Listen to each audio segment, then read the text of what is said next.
नमस्कार, मैं हूं शम्स ताहिर खान और आप देख रहे हैं वारदात। इराक के दूसरे सबसे बड़े शहर मोसूल से 3 साल पहले लापता हुए 39 भारतीयों का सच आखिर है क्या?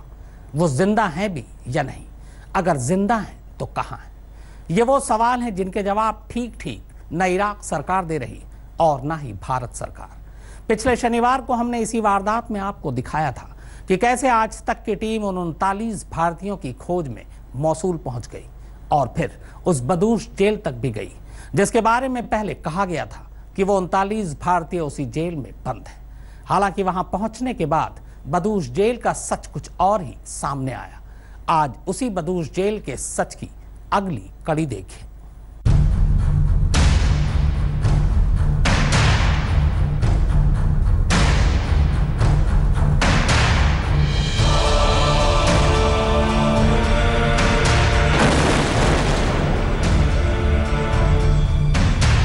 क्या सचमुच ये मोसूल की बदूश जेल का ही मलबा है? क्या सचमुच जून 2014 से पहले तक यही बदूश जेल हुआ करती थी?